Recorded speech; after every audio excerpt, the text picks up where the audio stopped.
Monsoon season आते ही यानी वर्षा ऋतु आते ही हमारे मन में सबसे पहले एक भय, एक डर पैदा हो जाता है कि अब जो बाल बचे हैं वो भी खत्म हो जाएंगे। और सबसे पहले तो कमेंट्स में आप बता दो, आप में से कितने लोग इस चीज का भय अपने मन में हमेशा बना के रखते हैं।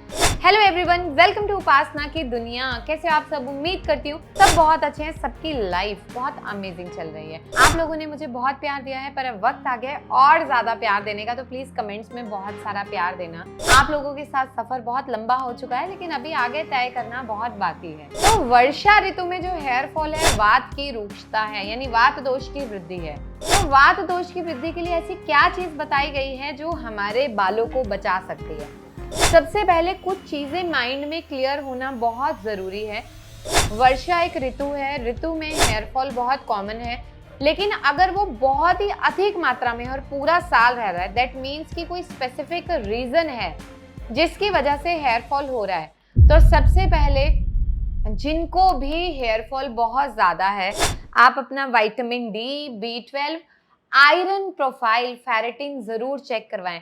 जो आप लोगों की कॉमन कंप्लेंट होती है ना कि बाल जो हैं ये झड़ रहे हैं, बहुत पतले हैं, फ्रीजी हैं, दैट मीन्स आपका फेरेटिन लो है और वो आपकी बॉडी को रिस्पॉन्स नहीं दे रहा है, और इसलिए आपके हेयर्स की जो स्ट्रेंथ है वो बहुत कम है और वो कॉन्टिन्यूटी में झड़ रहे हैं। बहुत सारे लोग होते हैं जिनके यहाँ से स्कैल्प विजिबल होता है बहुत ज्यादा, या यहाँ से लाइन बहुत विजिबल हो जाता है, या ब्रॉड पार्टीशन हो जाता है।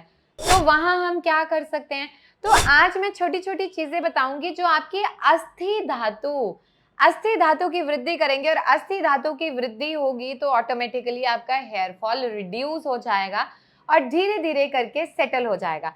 सबसे पहले बात करते हैं फेरेटिन की, कि फेरेटिन के लिए हमें क्या करना है। अगर आप शॉर्टकट की तरफ देख रहे हैं तो ऑब्वियसली आप डायरेक्टली फॉलिक एसिड स्टार्ट कर सकते हो, अगर आपको डाइजेस्ट होता है तो, क्योंकि फॉलिक एसिड सबके बस की बात नहीं है कि वो उसको डाइजेस्ट कर पाए। अदरवाइज चौलाई, पालक, आंवला रेगुलरली आप इनटेक करें, बहुत बेनिफिशियल होता है। एक सीड्स आते हैं हलीम सीड्स, हलीम सीड्स जो हैं आप उसको स्टार्ट करो, आधा चम्मच सोक करके पानी में सुबह एम्प्टी स्टमक ले लो या बिफोर स्लीप।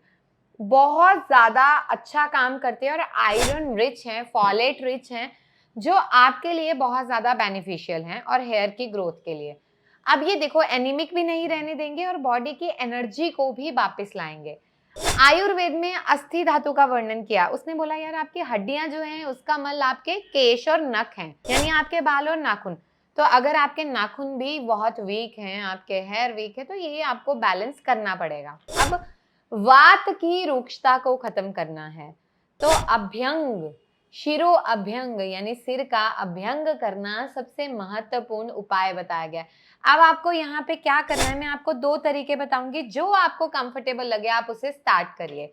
आपको क्या करना है, मार्केट से या कोलू से जस्ट आधा लीटर या 200 ml, जितना आप कंफर्टेबल हो, काले तिल का तेल लेना है। एक लोहे की कढ़ाई लेनी है, उसमें 200 ml काले तिल का तेल डाल देना है। उसमें आपको पहला इंग्रेडिएंट 1 स्पून आंवला पाउडर, सेकंड इंग्रेडिएंट जो है वो है 1 स्पून कलौंजी, थर्ड इंग्रेडिएंट इज 1 स्पून मेथी दाना। ये तीन चीजें क्या करेंगी, एक तो आपके हेयर को कलर प्रोवाइड करेंगी, हेयर को स्ट्रेंथ देंगी, फॉलिकल्स को रिपेयर करेंगे और जिंदा रखने में हेल्प करेंगे, क्योंकि आपको बालों को अब ग्रो भी करना है तो उस पे भी हम बात करेंगे। तो ये इंग्रेडिएंट आपने करे, तेल को अच्छे से बॉईल करना स्टार्ट करना है और उसमें ये तीनों इंग्रेडिएंट को अच्छी तरह से भूनना है, फिर आंच कम कर देनी है। उसके बाद आपने क्या करना है, रोजमेरी पाउडर, वो पाउडर नहीं आता, हल्का हल्का जैसे जो कुट होता है, मतलब हल्का मोटा दरदरा, उसके लगभग 2 चम्मच आपको ऐड करने हैं। उसके बाद आपने उसमें 1 चम्मच कोकोनट ऑयल, 1 चम्मच नीम तेल ऐड करना है। That's it. नीम वैसे ड्राइनेस भी कर सकता है, रुक्षता भी करता है, बट हम उसमें बैलेंस करेंगे ताकि डेंड्रफ वगैरह भी बैलेंस रहे। जब ड्राइनेस होती है तो क्या होता है, वर्षा ऋतु में स्वेटिंग भी ज्यादा होती है, एक उमस होती है, बाल तो झड़ते हैं, किसी किसी को डेंड्रफ बहुत ज्यादा होता है, तो ये उसको प्रिवेंट करेगा। जब आपने सारा मिक्सचर बना लिया, इसको अच्छे से भूनते रहना है पूरा अच्छे से। और वन लास्ट इंग्रेडिएंट जो मैं आपको एंड में बताऊंगी पूरी फंक्शनिंग के साथ, तो इसको पूरा आपने ऐड करना है। जब इसने पूरा ऐड कर लिया, पका लिया, इसको गैस को बंद कर देना है और एक रात उसमें रहने देना है कढ़ाई में। नेक्स्ट है, इस तेल को आप छान के एक बॉटल में रख लीजिए और जब आप बॉटल में डालेंगे तो इसमें 4 से 5 बूंद लेमन जूस ऐड करना है। दैट्स इट, आपका ऑयल प्रिपेयर हो गया है। अब रोजमेरी ना ग्रोथ को बहुत जल्दी फास्ट करता है, लेकिन वो अकेला नहीं, उसके साथ में जो आप इंग्रेडिएंट यूज कर रहे हो वो भी बेनिफिशियल है। आप जितना आपको टाइम मिल जाए, लाइक आपको डेली मिल रहा है, आपको ऑल्टरनेट डे मिल रहा है, हफ्ते में 2 बार आप रेगुलरली स्कैल्प की मालिश करिए। जब आप प्रॉपरली मालिश करेंगे तो इस तरह से आप यहाँ पे पूरा प्रेशर दीजिए, धीरे धीरे करके बालों को पकड़ के इस तरह से जेंटली मसाज करना है, प्रॉपर हल्के हल्के हाथों से मसाज करना है। अब यहाँ कुछ लोगों की कंप्लेंट आएगी तेल लगाने के बाद और हेयर फॉल बढ़ गया, ऐसा नहीं है। हेयर के जो रूट्स वीक हैं वो तो हेयर फॉल होगा ही होगा, उसका उससे कोई लेना देना नहीं है। लेकिन विद टाइम जब आप नरिश कर दोगे, आपके स्कैल्प की ड्राइनेस को ये ऑयल खींच लेगा, उसमें रच जाएगा, तो आपके बाल बहुत सुंदर होना स्टार्ट हो जाएंगे, सिल्की होंगे, उनको एक नेचुरल कलर मिलेगा, ग्रोथ जल्दी स्टार्ट हो जाएगी। तो वर्षा ऋतु के लिए मुझे लगता है इससे बेहतर ऑयल कोई नहीं है।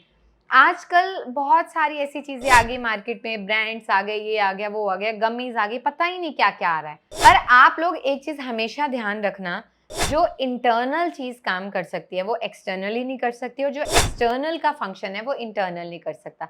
तो जिस चीज की डेफिशिएंसी आपको उस पर काम करना है, ऑयल आपको ये बनाना है, और इसके साथ में आप इंटरनल मेडिसिन स्टार्ट करना चाहते हैं तो आप लोग हमसे कांटेक्ट कर सकते हैं। अगर अभी तक आपने हमारे चैनल को सब्सक्राइब नहीं किया है, चैनल को सब्सक्राइब करना है, नोटिफिकेशन ऑन कर लीजिए, कमेंट्स करने हैं, और नेक्स्ट वीडियो आपको किस बीमारी के रिलेटेड चाहिए वो मुझे ज़रूर बताना है। अब से मैं रेगुलरली आपके साथ कनेक्ट होने वाली हूँ, हम कभी भी मिस नहीं करेंगे चीज़ों को। आज हम लोग एक आयुर्वेद को लेके जो प्रचार कर रहे हैं और एक नाम बना रहे हैं समाज में, वो आप लोगों के प्यार की बदौलत है। तो आपका प्यार हमेशा मुझ पे ऐसे ही बना रहे।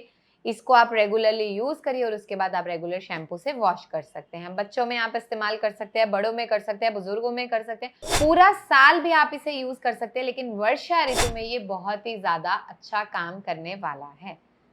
तो आप लोगों ने मुझे यानी कि उपासना की दुनिया को बहुत प्यार दिया है, आगे भी इसी तरह से देते रहें। और अगर आप हमारे पेशेंट की जर्नी देखना चाहते हैं या उसके बारे में सुनना चाहते हैं तो आप इंस्टाग्राम पे, यहाँ पे ये पेजेस आ रहे हैं, फॉलो कर सकते हैं, या फिर ये वाला यूट्यूब चैनल आप सब्सक्राइब कर सकते हैं। उपासना की दुनिया को बहुत सारा प्यार देने के लिए बहुत बहुत शुक्रिया।